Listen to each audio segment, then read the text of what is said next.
Queridos, o tema da nossa pregação hoje é um pouco diferente. Todos receberam o tema da pregação? Amém? Como que é o nome do tema mesmo? Morreu, mas passa bem. Esse é o meme aí da internet, e aí você sabe que tem aquele meme. Para começar essa pregação, acho que todo mundo já sabe do que a gente está falando quando a gente fala do morreu, passa bem. Mas para a gente começar essa pregação, eu queria fazer um exercício um pouco diferente. E eu queria convidar você a prestar atenção. Eu quero colocar uma música para a gente escutar. E eu queria que você prestasse atenção nessa música. E a partir dessa música, nós vamos começar a nossa ministração da noite. Eu quero que você preste muita atenção nessa música, amém? Deixa eu ver se está ligado o som aqui. Acho que está.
Esse povo não tem o que inventar, viu?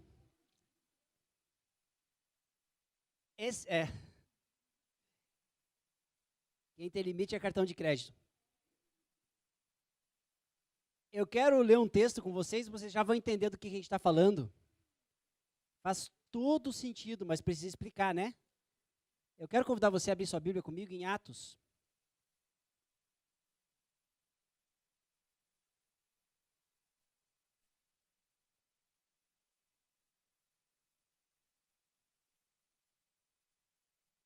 Aleluia, Samara voltou. Tem alguém para voltar a rir das minhas piadas agora. Glória a Deus.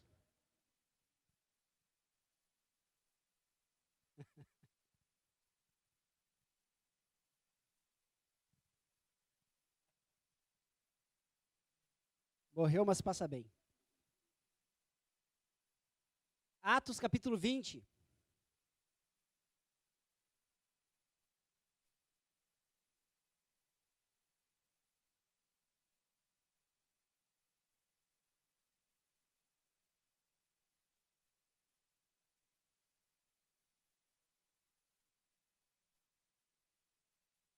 Amém? Atos capítulo 20, versículo 7. No primeiro dia da semana, reunimos-nos para partir o pão. E Paulo falou ao povo. Pretendendo partir no dia seguinte, continuou falando até a meia-noite. Havia muitas candeias no piso superior, onde estávamos reunidos. E um jovem chamado Eutico, que estava sentado numa janela, adormeceu profundamente durante o longo discurso de Paulo e, vencido pelo sono, caiu do terceiro andar. Quando o levantavam, estava morto.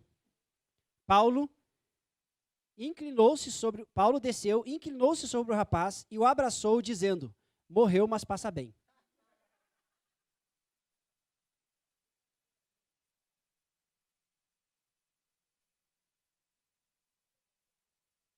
Não fiquem alarmados, ele está vivo.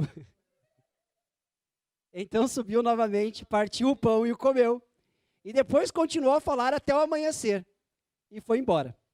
Levantaram vivo o jovem, o que muitos consolou. Amém? Aleluia.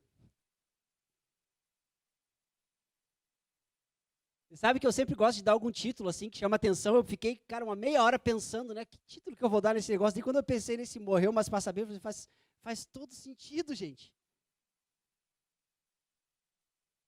Para quem não conhece essa história, né, o Paulo, ele fez conhecidas 3 viagens missionárias. E agora, nessa viagem que o Paulo está fazendo, o Paulo ele está indo em direção a Jerusalém. Porque o Paulo ele sentia que deveria ir para Jerusalém, e mesmo tendo sido avisado por profetas e por irmãos que ele seria preso em Jerusalém, ele falou, não, mas eu preciso ir para Jerusalém. E ele vai para Jerusalém, e nessa história ele está a caminho de Jerusalém, e ele passa por um lugar chamado Troade. Troade era uma cidade portuária, onde era praticamente assim um Guarulhos, né, dos navios. Guarulhos aqui no Brasil é aquele aeroporto que recebe todos os voos nacionais. De Guarulhos, partem voos para praticamente todos os aeroportos nacionais. E, então, quando você quer viajar para qualquer lugar, é muito provável que você faça uma escala em Guarulhos. Né? Troade era a Guarulhos dos navios. Quando as pessoas queriam viajar, eles iam de navio até Troade, e de Troade eles partiam. Então, se você ler a Bíblia, você vai ver que Paulo, junto com os seus discípulos e aqueles homens que acompanhavam ele nas viagens missionárias, ele passou algumas vezes em Troade. Por exemplo, em Troade foi quando ele estava lá em Troade, quando ele teve uma visão de um homem macedônio que pedia ajuda para ele, e ele entendeu, rapaz, a gente precisa ir para Macedônia, porque eles estavam indo para um outro lado, e aí ele entendeu, esse aqui é o lugar que a gente precisa ir, por causa de uma visão que ele teve lá em Troade, enquanto ele estava nesse processo de decidir a viagem, porque Troade é um lugar que dava acesso para várias outras cidades. E agora eles estão voltando, então, em direção a Jerusalém, e aí eles param em Troade, eles se encontram, vários discípulos se encontram em Troade, e aí eles estão, e ele fala assim, quando no primeiro dia da semana nós nos reunimos para partir o pão. Existe essa coisa até hoje, nessa luta, assim, por causa do sábado. Alguns irmãos ensinam que tem que guardar o sábado, outros que não, e não sei o quê. E quando a gente olha para esse texto, ele deixa claro que os cristãos, já desde a antiguidade, eles se reuniam no domingo. Porque qual é o dia que eles se reuniram para partir o pão? O primeiro dia da semana. E não só aqui, quando o Paulo vai falar da oferta, que era para ser feita, ele manda uma carta aos coríntios, pedindo para eles fazerem uma oferta, o Paulo fala assim, ó, quando vocês se reunirem no primeiro dia da semana, vocês levam a sua oferta, e aí durante a semana vocês vão guardando, para no primeiro dia da semana levar a oferta, porque já era padrão eles fazerem a reunião de culto dos cristãos no primeiro dia da semana. Por que eles não faziam o culto no sábado? Porque no sábado, os judeus se reuniam na sinagoga. E no sábado, os apóstolos, os discípulos, eles aproveitavam para ir evangelizar. Eles não se reuniam com os judeus para cultuar, porque eram coisas diferentes. Os judeus queriam uma coisa, os cristãos queriam outra.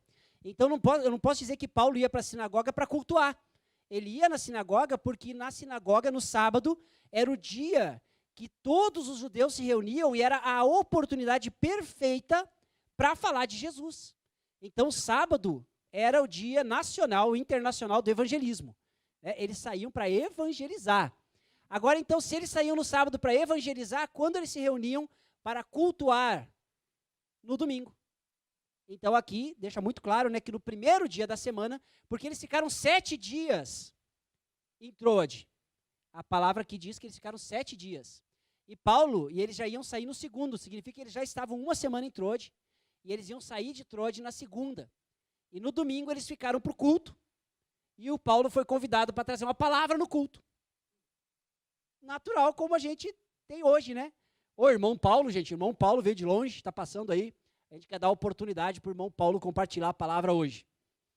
E o irmão Paulo pegou o microfone, e aí já viu, né, gente?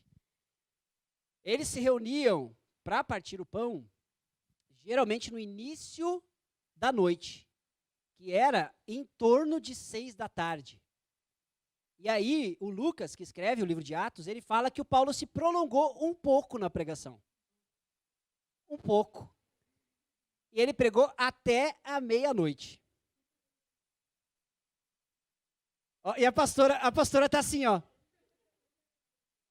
Não estou entendendo por que eu não posso fazer isso.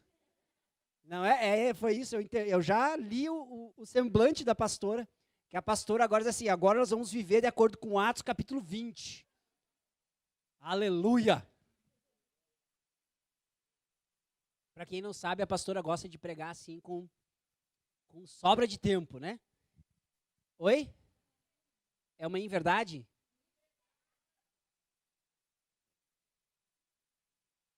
Liberdade. Ah, entendi. Porém, tem um jovem que estava no culto. E aí a palavra diz que o jovem estava sentado na janela e o jovem começou a ficar com sono. 6 horas de pregação, gente. É? Atire a primeira pedra. Quem nunca dormiu numa pregação de 2 horas? Né? Pregação de 40 minutos, 50 minutos, a gente aguenta, né? 6 horas de pregação, gente do céu. Que tinha para pregar esse tal de Paulo, né? E o Paulo prega 6 horas, o cara fica com sono, dorme na janela e cai da janela. Aonde eles estavam? Eles estavam no cenáculo. O que é cenáculo? Cenáculo é de cena. Cena, no latim, é jantar. Cena é jantar. É cena de ceia, como ceia, né? Cena. Cena, do latim, é jantar. Então, cenáculo era o lugar onde eles jantavam. Era a sala de jantar, que até hoje algumas casas, né, mais chiques assim, tem a sala de jantar, que é aquela sala que tem uma mesa onde o pessoal vai lá, que ninguém nunca usa, porque todo mundo sempre come na cozinha, né? Mas tem a sala de jantar lá, tem enfeite, a mesa bonita, né? Agora, as casas mais ricas tinham cenáculo. Por exemplo, quando o Espírito Santo desceu, ele desceu e eles estavam reunidos no cenáculo. E tinha cerca de 120 pessoas reunidas. Pensa no cenáculo, gente. Né? Era uma casa de festas. 120 pessoas reunidas no cenáculo.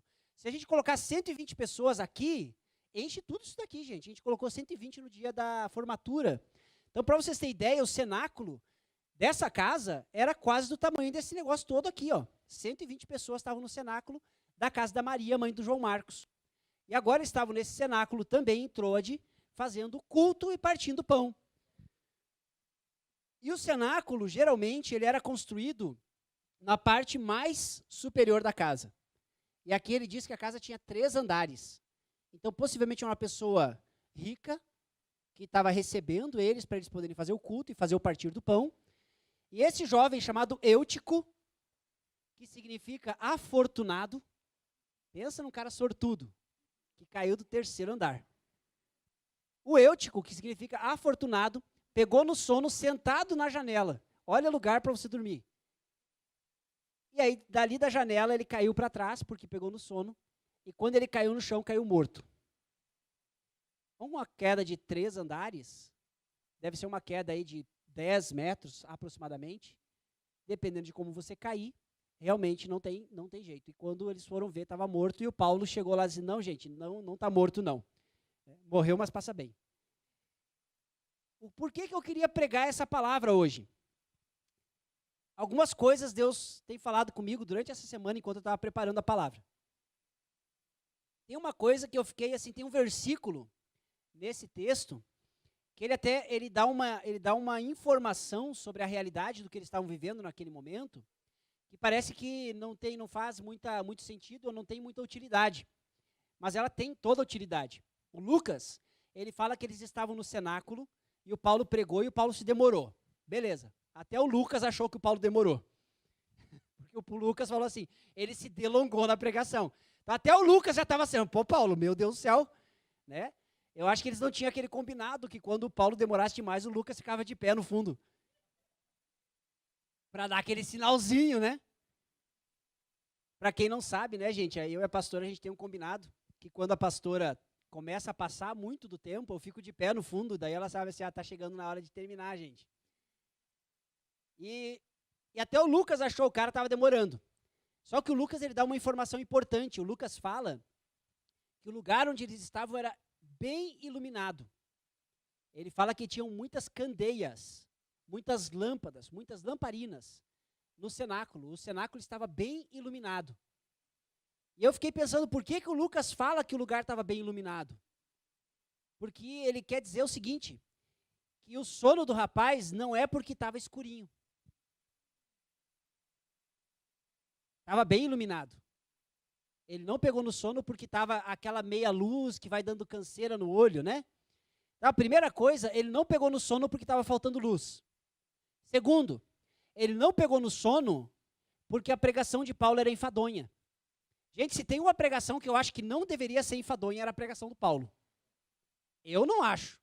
Pelo estilo do Paulo escrever, eu acho que uma pregação dele, rapaz, tanto ela não é enfadonha, que eles, depois que o cara caiu e morreu, mas ressuscitou, eles voltaram, partiram o pão, comeram, e o que o Paulo fez? Pregou de novo. Até que hora? Até o raiar do dia. E fala ali que mais alguém dormiu? Não, o Paulo pregou, gente, por quase 12 horas. Sem microfone. Rapaz, o cara é um monstro. Então, duas coisas. Ele não dormiu porque estava faltando luz. Ele não dormiu porque a pregação era enfadonha. Por que ele dormiu? Agora que vem a pergunta de 100 mil reais. E é isso que eu comecei a pensar. Eu comecei a pensar por que o Eutico dormiu, e tudo isso está muito relacionado com aquilo tudo que está acontecendo no texto, e que a gente precisa olhar com um pouquinho mais de detalhe. Eu fiquei pensando, quando eu li esse texto, eu comecei a meditar nesse texto, eu lembrei de quando eu era adolescente, há poucos anos atrás, eu estava no ensino médio. E no meu ensino médio, eu estudava numa escola muito grande. E essa escola, ela tinha também 3 andares. Era muito grande, tinha lá 3 mil alunos. Era uma escola muito grande da cidade. E eu, no primeiro ano, eu estudava no 3º andar. E era uma escola muito antiga. E ela tinha umas janelas muito grandes, assim, umas janelas imponentes, de madeira, daquelas trabalhadas, assim, da era mesozoica. Todas trabalhadinhas, assim, com aquelas curvas, aqueles negócios na madeira, sabe, que o pessoal fazia muito antigamente. Tinha essas janelas, assim, muito grandes, de madeira de lei, aquela coisa toda. E quando a gente entrava na sala de aula, era uma briga para ver quem ia sentar na janela. Por quê? Porque quando a aula estava muito chata, era mais interessante olhar pela janela do que olhar o professor. Para alguns alunos, mesmo quando a aula estava boa, era mais interessante olhar pela janela do que olhar para o professor. Para a maioria dos alunos, na verdade, era mais interessante olhar pela janela do que olhar para o professor.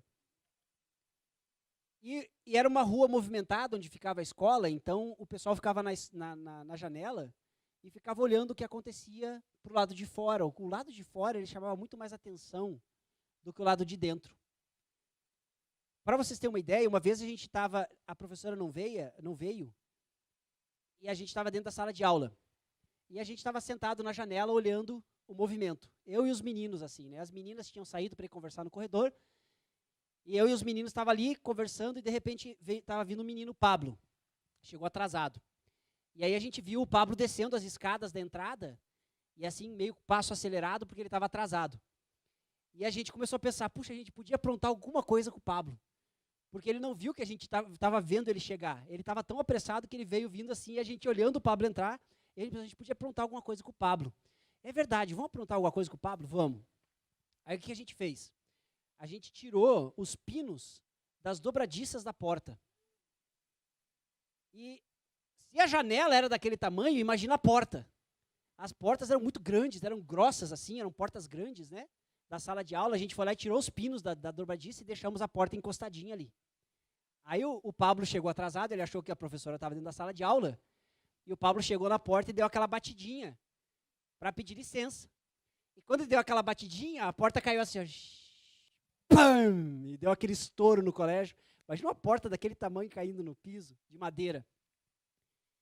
E a gente rachou de rir, cara. O Pablo ficou parado assim com a mãozinha, ó, e a gente rachando de rir. E aí tinha uma senhora que era responsável de cuidar do nosso corredor. E ela tinha um problema que ela tinha uma perna mais curta, então ela andava assim, a gente chamava ela de pinguim. Olha a maldade dos adolescentes. Era muita maldade. É maldade, gente, era maldade. E aí, o Pablo estava parado aqui, a porta aqui, quando ele olhou para o lado, ele olhou para a gente e falou assim, o pinguim está vindo. E a porta caída no chão, e a mulher vindo, né, caminhando lá pelo corredor. A gente correu, cara, correu, pegou a porta e colocou de volta e começando a tentar, sabe quando você está nervoso tentando fazer uma coisa, nunca funciona, né, que você fica, diz, não vai, aí sai, deixa que eu coloque, vai um tentando e não dá, e o pinguim chegando, aí a gente pegou a porta, a gente pegou a porta e escorou na parede. E aí sentamos todo mundo, abrimos livros assim e começamos a estudar. E aí ela chegou na porta assim. O que vocês estão aprontando? E a gente está estudando? Tipo, meninos santos, estudiosos, esforçados. E ela... Eu sei que vocês estão aprontando alguma coisa, porque eu ouvi. E aí ela se escorou na porta. E nós, cara, aquele momento que a gente se olhava assim, a gente sabia, a gente fala, a gente não fala. Já que essa mulher tira a mão da porta e a porta vem junto. E aí a gente ficou naquele gelo assim, quando ela tirou a mão, sabe, que dá aquela... Aí ela ficou assim, eu tô de olho em vocês. E daí ela virou e foi. E aí a gente deu aquele assim, cara... Aí a gente olhou para a cara do Pablo e começamos a rir de novo.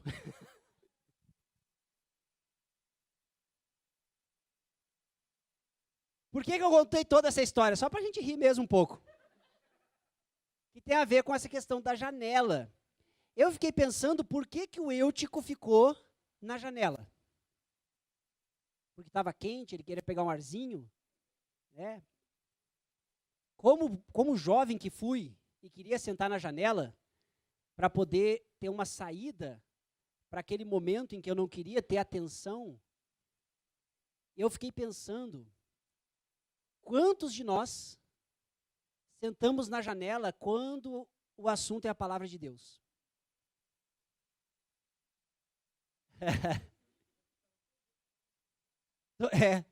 Toda essa curva para falar que a gente senta na janela quando o assunto é a palavra de Deus. Porque eu fiquei pensando, eu estava conversando com a Solange nessa semana, de quanto da palavra tem sido falado, nesses últimos meses, coisas muito profundas. Revelações muito profundas da palavra, que tem nos feito chorar. Olhando para nós mesmos e desejando mais do Senhor e desejando ser transformados. A gente está incomodado com a palavra que está sendo pregada, mas, de alguma forma, a gente percebe em alguns momentos que parece que a palavra está passando aqui, ó, e nós estamos aqui. Parece que ela não tá chegando. Parece que você prega e você se esforça, mas de alguma forma parece que as pessoas não estão conectadas naquilo que está acontecendo. E aí, quando veio esse texto do Eutico, eu pensei, rapaz, tem muito Eutico na igreja. Tem muita gente que está sentando na janela porque quer ficar olhando o movimento ao invés de prestar atenção na pregação. E não tem desculpa de que a pregação é chata ou de que está faltando luz, porque está muito claro e a palavra está sendo pregada também de forma muito clara. A pergunta é por que a palavra não transforma o meu coração? É porque no fundo, eu tenho uma janela para onde eu gosto de olhar quando a palavra me confronta demais. E eu fiquei pensando quais são as janelas que nós usamos. Primeira janela. Eu já sei isso. Não, isso que o pastor está falando, eu já sei. E eu fiquei pensando quantas vezes eu já li o mesmo versículo e Deus me confrontou de formas diferentes no mesmo versículo. E quantas coisas eu já fui confrontado em mudar e já dei passos para frente, e de repente eu dei passos para trás e voltei a fazer as coisas antigas. E eu preciso ouvir de novo a mesma palavra porque eu estou fazendo de novo as mesmas coisas. A palavra não vai mudar enquanto a gente não mudar. Porque às vezes a gente quer que a palavra mude, mas eu não quero mudar. Eu quero permanecer do mesmo jeito que eu estou e Deus continua falando a mesma coisa, porque eu não consegui entender que aquela palavra é para mim de verdade. Porque eu acho que eu já sei de tudo, ou que eu já ouvi tudo, e que eu já fui tratado em tudo. Tem crente que acha que já está santo demais, já é bom demais, já conhece a palavra de Deus demais. E quando começa a ouvir a pregação, ele se sente desinteressado na pregação. E eu digo para você, você é um eutico. Que na verdade tem uma janelinha para fugir, que é a desculpa de que você já sabe tudo. E eu digo isso porque, queridos, eu fui muito confrontado esses dias. Falei para vocês, né, que eu estava dando aula para o nosso seminário lá de São Paulo, sobre preparação de sermões. E a prova deles, eles tinham que fazer um sermão escrito, e me mandar um sermão escrito, e eles tinham que fazer um sermão de 10 minutos, sobre um texto específico. E eu coloquei lá quais itens eles tinham que apresentar na pregação deles. E aí são 11 alunos, e foram 11 pregações sobre o mesmo texto, que eu tive que ouvir, porque eu tinha que dar nota. E aí um dia eu sentei, são 11 pregações, de 10, 11, 12 minutos cada uma, então são lá quase 120 minutos, 2 horas de pregação do mesmo texto. Todo mundo falando a mesma coisa. E eu tive que ouvir tudo. E eu comecei, quando eu comecei a escutar, eu de verdade, eu chorei em algumas das pregações dos meninos. E quando eu mandava o áudio para eles, eu falava, cara, eu chorei na sua pregação. Um menino de 19 anos, que preparou uma pregação de 10 minutos, repetindo o que eu já tinha ouvido 10 vezes, mas que quando comecei a ouvir aquilo que ele tinha para falar, que o Espírito Santo ministrou no coração dele, numa pregação de 10 minutos, tocou meu coração. E eu fico pensando que às vezes nós estamos tão cheios da palavra de Deus que nós achamos que não temos mais necessidade da palavra de Deus. Tem um versículo que está aí para o pessoal poder colocar no YouTube, mas você não precisa abrir, é um versículo pequeno, que ele fala assim, ó, Provérbios 27, 7, ele fala que a alma farta pisa o favo de mel. O que isso quer dizer? Você já viu alguém pisar num favo de mel? Nunca. Né? O favo de mel era preciosíssimo. O que levaria alguém a pisar num favo de mel? O que levaria alguém a negar uma fatia de picanha? Está muito cheio. Comer todo dia. 3 vezes por dia comendo picanha. E chega uma hora que você diz assim, não, eu não quero mais. Estou cheio. Você está farto. Tem algumas pessoas que às vezes se sentem fartas da palavra de Deus. Parece que a palavra de Deus não me alcança mais, porque de alguma forma eu fiz assim, não, já escutei demais. Você percebe que isso é uma janela pela qual você prefere olhar para outras coisas do que para a palavra.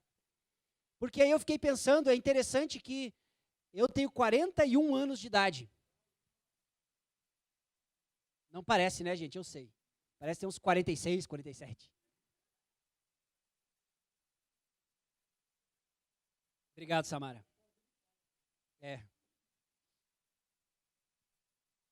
E desde que eu me lembro, desde que eu tenho memória, desde que eu posso lembrar, eu como arroz e feijão. Eu acho legal o Edilton, quando a gente... teve umas 2 ou 3 vezes que a gente fez a pergunta da célula, a pergunta do quebra-gelo da célula era qual o seu prato preferido?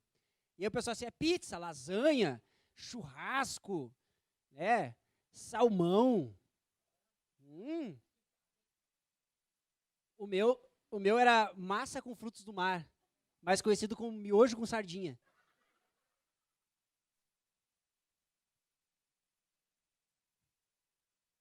E o Edilton, ele sempre responde a mesma coisa. Qual que é a sua resposta, Edilton? Arroz e feijão. Aí o pessoal olha assim, arroz e feijão, eu como todo dia, se não fosse meu prato preferido, eu não comeria todo dia. O miserável é um gênio.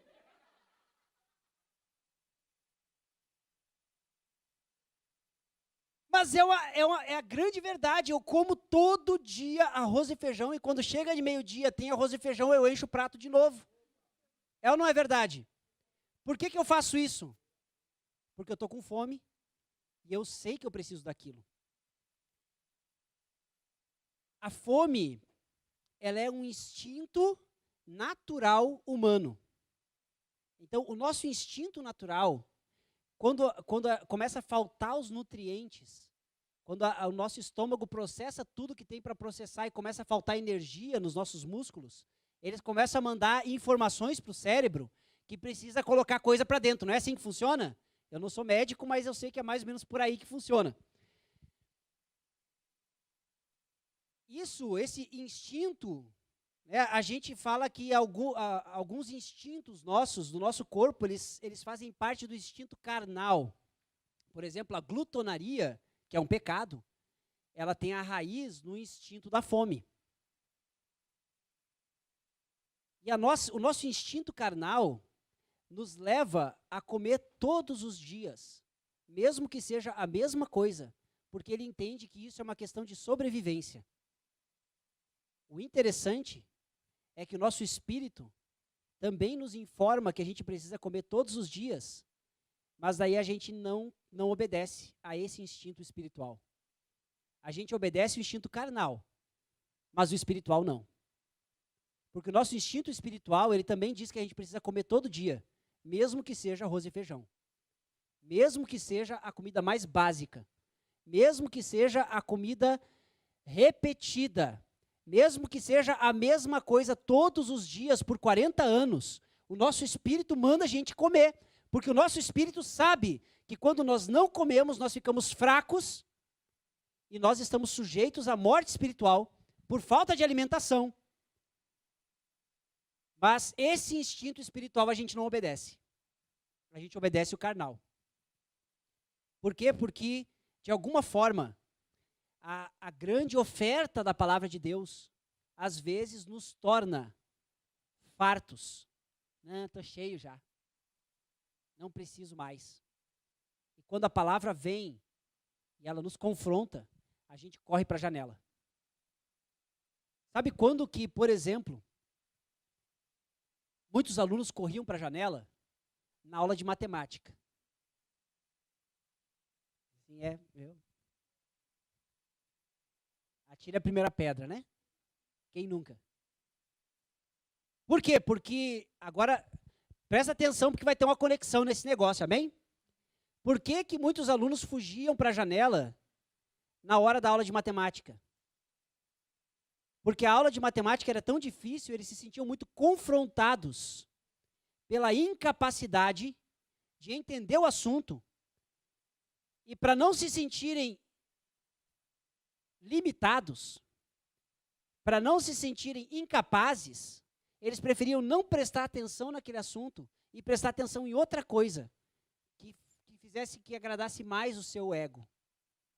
Porque eu ser confrontado com algo que eu não sei é ruim, porque mostra que eu sou incapaz. Agora, pega a visão. Por que que durante a palavra eu fujo para a janela?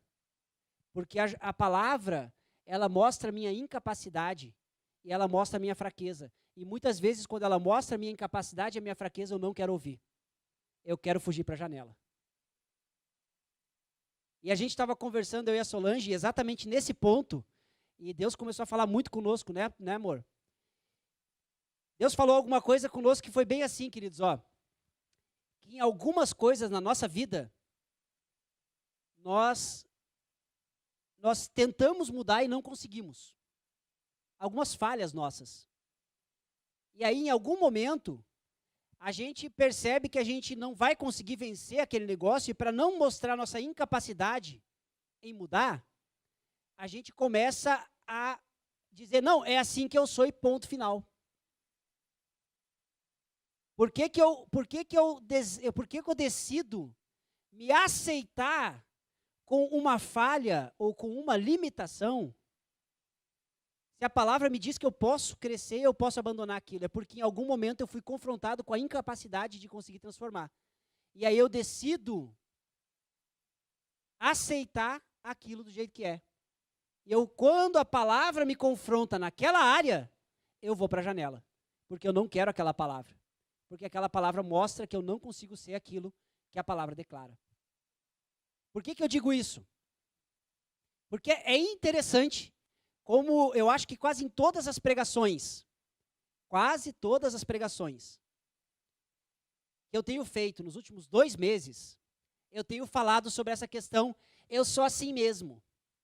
E dizendo que a gente não pode dizer isso, isso é uma palavra proibida para você que é crente. É assim que eu sou. Isso é proibido para o crente.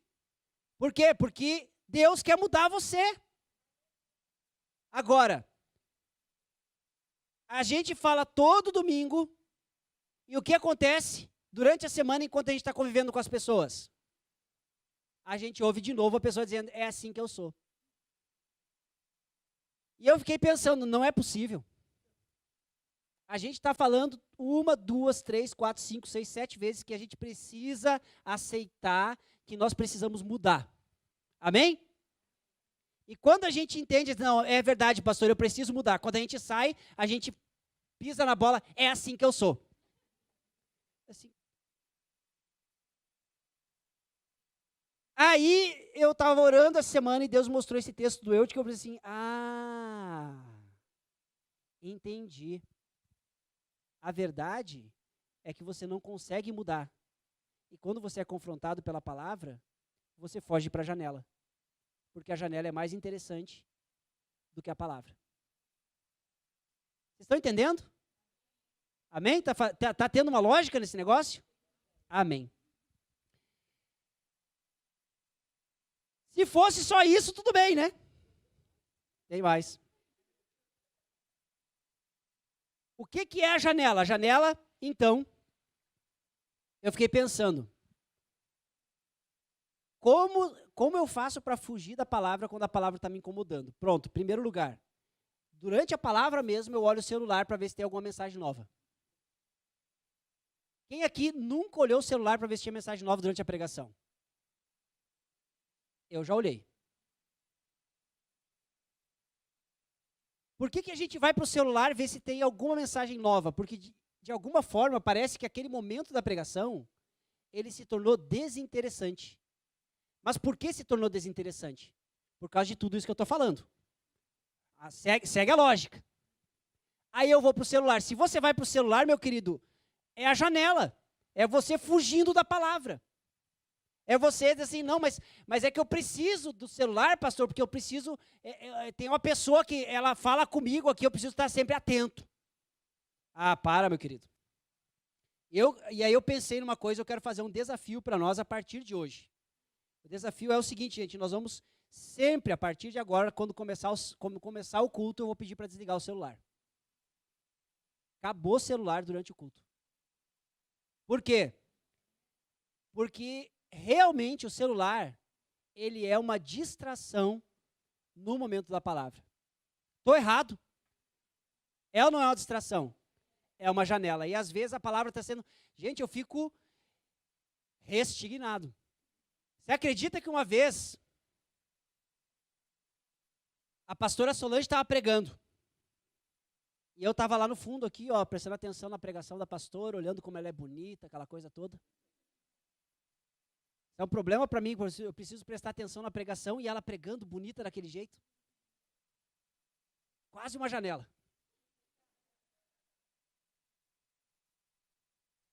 E de repente eu olho para o lado e um jovem no celular jogando Free Fire.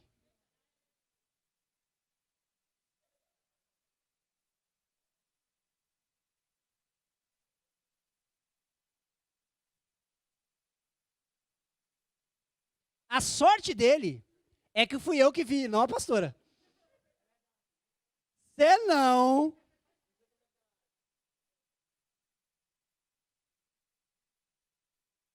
Um pastor amigo meu, lá de Santa Catarina, falou que uma vez a esposa dele estava pregando e ele foi ver o menino do slide o irmão das mídias sociais, que passava as músicas, que ficava no computador lá no fundão da igreja. O pastor estava aqui escorado no fundo, quando olhou para o lado, o irmão estava assistindo um filme na Netflix, enquanto a pastora estava pregando. Tem coragem. Meu Deus, não é só a janela, o cara se atirou, né? Meu Deus do céu! Eu estou dando exemplos extremos, que a gente olha e diz assim, meu Deus, que absurdo! Mas quem não é fiel no pouco, não é fiel no muito. E a gente fala do irmão que fez muito, mas se você fez pouco, você é igual a ele. É ou não é verdade?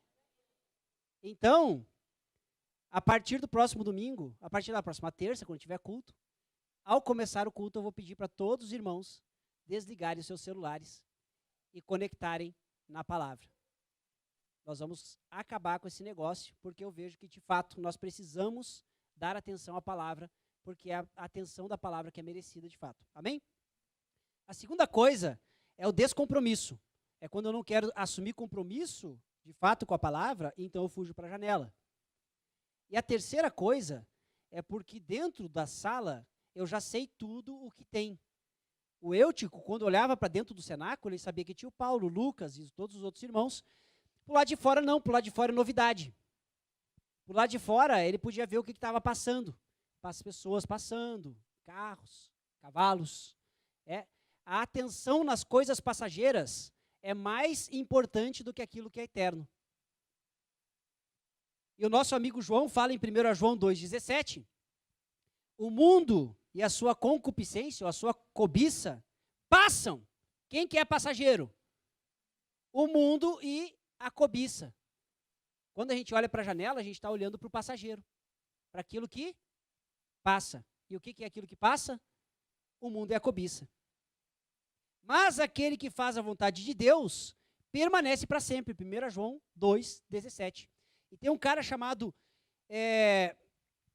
Charles Studd. Esse cara é inglês. E ele foi um dos primeiros missionários a entrar para a agência missionária do Hudson Taylor. Hudson Taylor foi o primeiro missionário na China. O cara era ninja das missões. É verdade, Hudson Taylor era um cara ninja demais. O cara largou tudo para fazer missões. E esse cara, o Studd, ele era um cara extremamente rico. E ele doou tudo o que ele tinha, pegou a esposa e foi para a China para fazer missões junto com o Hudson Taylor. E ele falou uma coisa, uma frase, essa frase é impactante. Ela diz assim, apenas uma vida nós temos e ela logo passará. Somente o que for feito por Cristo permanecerá. Nós só temos uma vida e ela logo passará. Somente aquilo que for feito por Cristo permanecerá.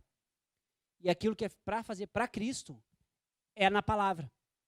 Aquilo que chama a nossa atenção, que é passageiro, de fato é passageiro.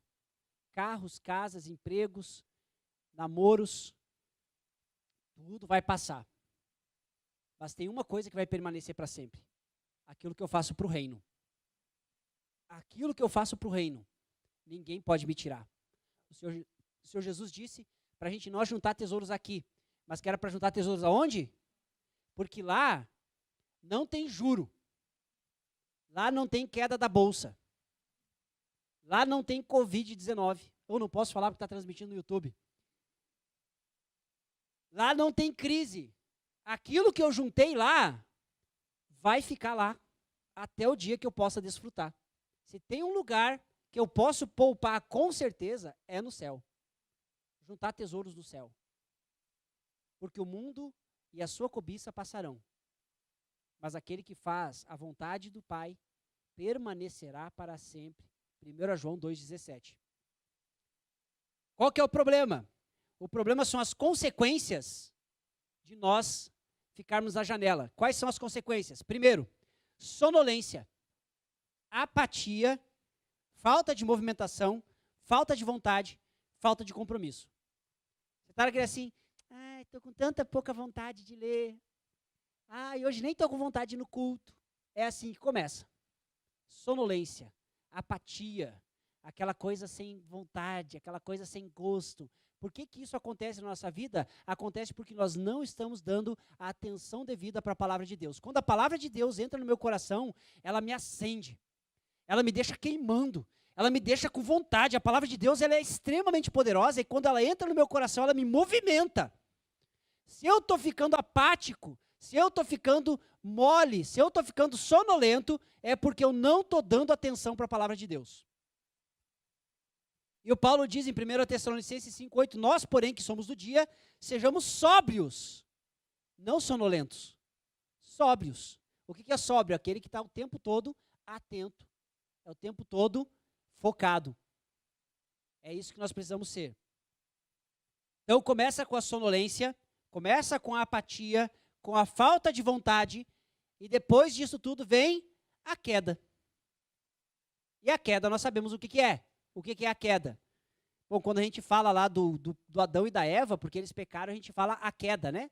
O texto da queda. A queda é quando a gente cai de verdade. Ou seja, eu decidi pecar. Eu decidi desobedecer. Eu decidi fazer aquilo que não agrada ao Pai. Eu decidi não obedecer aquilo que Ele está pedindo para eu fazer. Eu decidi obedecer a minha carne. Eu decidi obedecer a minha vontade. Eu decidi fazer aquilo que eu bem quero.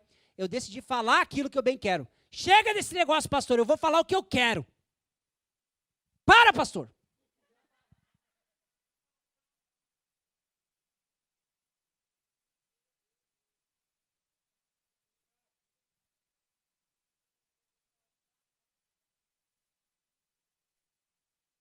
Queda e consequente morte. Porque o salário do pecado é morte. Então você fica sonolento, você peca e você morre. Pronto, final. Essa é a consequência de você ficar na janela. Essa é a consequência de você achar que as coisas passageiras são mais importantes. Essa é a consequência de você querer dar mais atenção para as coisas do seu coração, da sua carne, do que dar atenção para a palavra de Deus. Essa é a consequência de você achar que aquela palavra eu já conheço. Essa é a consequência de você achar que a palavra não me confronta demais. Essa é a consequência de você não decidir mudar de verdade a sua vida quando a palavra fala para você mudar. Sonolência, queda e morte. Mas graças a Deus, em Jesus, que nos ressuscitou. Né? Morreu, mas passa bem. Amém? Então, Deus, Ele tem um caminho para você acabar com a sonolência. Deus tem um caminho para impedir que você caia. Mas Deus também tem um caminho para levantar você quando você cai. Deus também tem um caminho para pagar pelo seu pecado quando você caiu. E para restaurar a sua vida. E para colocar você de novo no cenáculo, onde a palavra está sendo pregada. E ela continua sendo pregada até o raiar do dia. A palavra vai continuar sendo pregada. E aqueles que são do dia, aqueles que são sóbrios, aqueles que querem ouvir, vão ouvir. E vão ser transformados. E que você possa ser uma dessas pessoas. Amém? Glória a Deus. E eu quero convidar você a ficar de pé, que eu quero orar com você. Aleluia.